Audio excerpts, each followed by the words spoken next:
minus 20 seconds.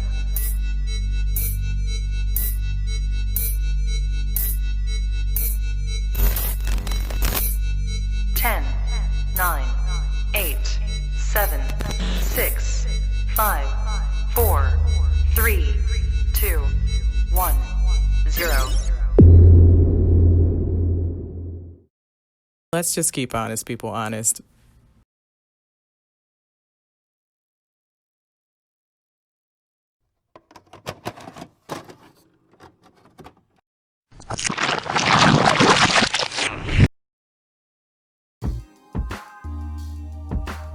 Marie Teresa. Thaddeus RV. Elena Sandovici. Lauren Luna. Rodney D Butler. Hugo Perez. Amy Cummins. Flux the Artist. Lex Simone. Brandy Unts. Amy Malkin. Jean Barron. Teresa L. Staley. And MoNique LaRue.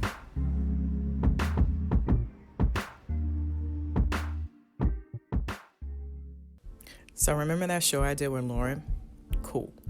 Well, at the same show, I met an artist that I later learned put his hands on to everything from airbrush to metalwork to oil paintings and then so much more. You might recognize some faces from that night, right? During the event, he made his way over to me and we chatted for a bit.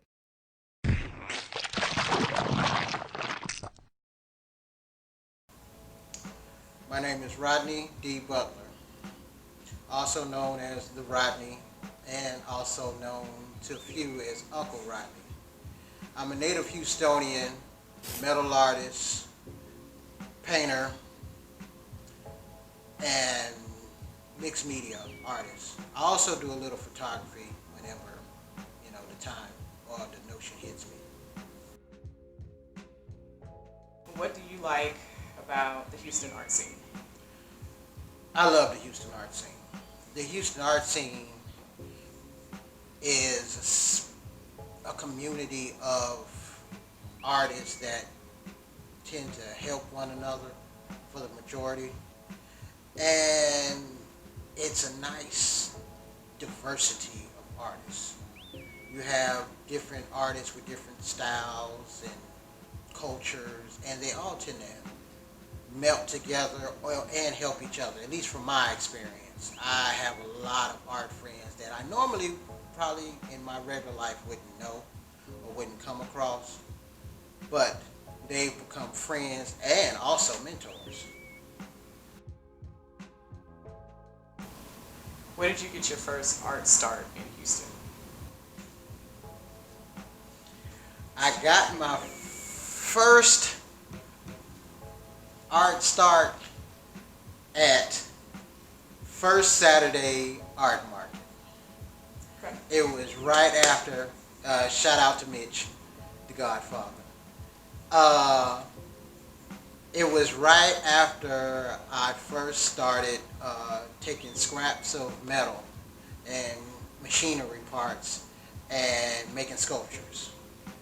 Up until then, I had never sold art, or my art has never really been seen in the public. What year was that? Oh man, that could have been, I want to say 2010? Might have been 10 years ago. Okay. Yeah, 2010. That's cool. But then, and I have to mention this too. That was where I got my start, but then it was a few years later,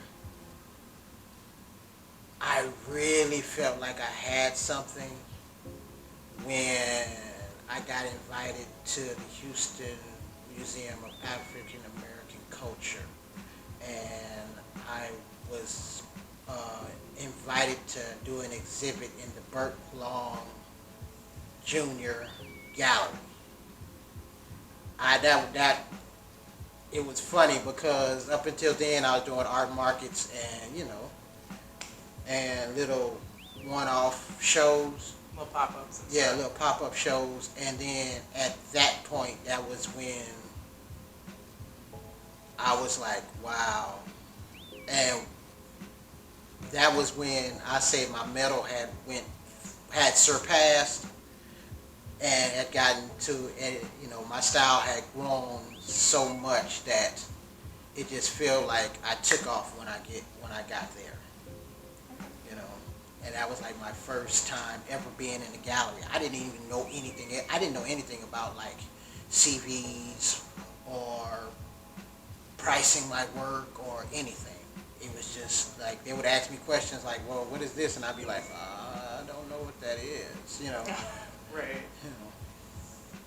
Very, very green. Man. See, Rodney kept pushing, growing, and learning.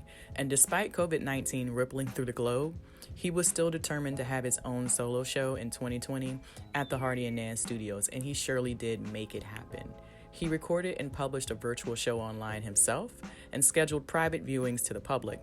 Introducing The Soul Explosion by Rodney D Butler. Let me just give you a quick walk around. I can't describe everything, but at least I can go ahead and give you, quick descriptions and, tell you a little bit about some of the art. Let's just start with, I do a little photography. Basically I have a thing for flowers. I'm one of those type of sensitive fellas.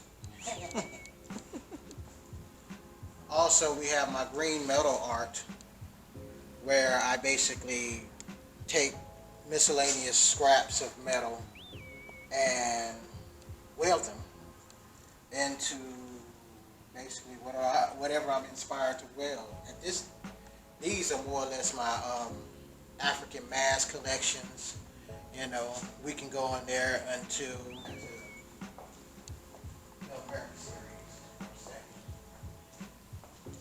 recently I got into oils.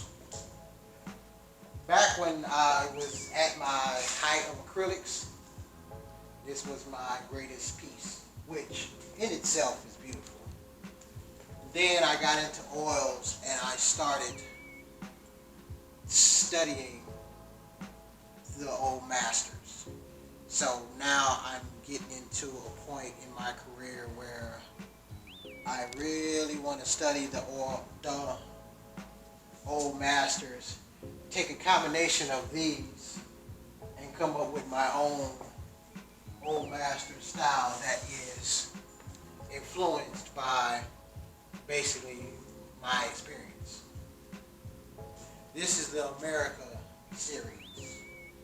This is a series that is what I would like to call a reflection of a nation. It's the good, the bad, the ugly, the prideful, the ignorant, the glorious.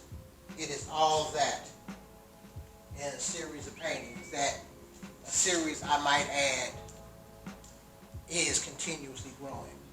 Every time I'm inspired to do a piece, kind of like the plight of the black woman, or say for instance, change, a portrait of Obama done on pennies, or what would be considered change. So despite all the circumstances, he still had a successful solo show.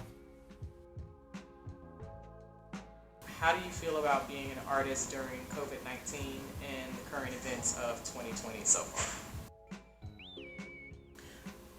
Like everybody, I got mixed emotions. At this point in my art career, because I have a day job, I'm not relying on making money to support myself with my art. And I feel I have great sympathy for those artists that are,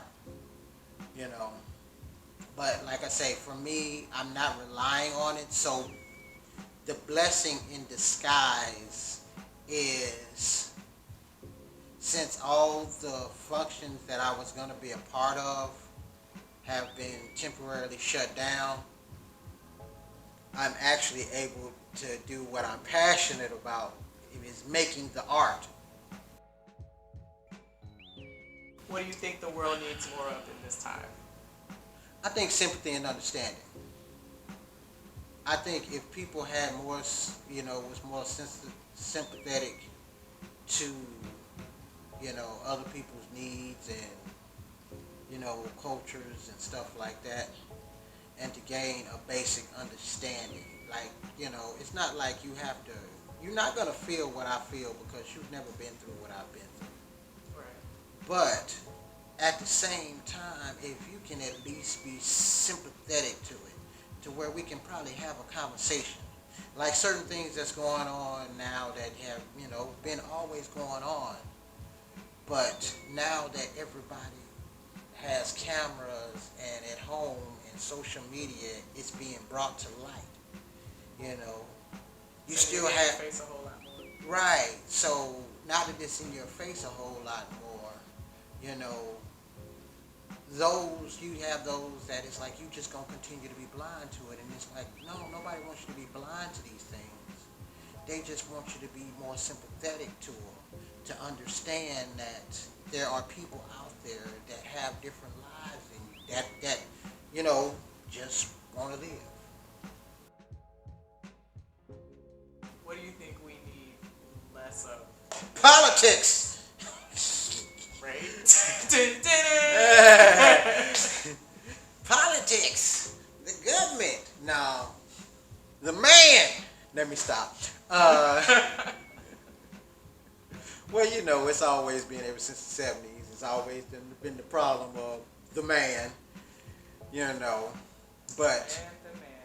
But yeah, it's to the point that let's just say now we just need less ignorance and greed. You know what I'm saying? Now, sometimes that's in politics, sometimes that's in corporations, sometimes it's just flat out in people. But in general, dude, it all boils down to greed and ignorance. If we had less of that, then we would probably have a whole lot lesser than the issues that we tend to have right now, or we're facing right now in this country. So the last question is, what is your message to the world? With everything that's going on right now, you know what I'm saying? And being that this is an art documentary, I just basically want to say that support living artists, please. Right? Because the dead ones don't need the money. That's all. That's your message to the world? That's my message to the world, because come on, let's be serious. Like and I'm not gonna dude. I've studied them old masters and stuff like that. But in every period of time, whether it was the old masters, right up until right now, the artists have been the representation of what the world is and was at the time. Right down, especially, and within my lifetime, I was born in the 70s. So you had the 70s artists, whether it's music, visual art, 3D, whatever. Art is a reflection of what's going on at the time. Every artist is on their own journey here, and little did I know the next artist I met would start to join me on mine as well. I can't wait for you guys to meet this next Houston artist.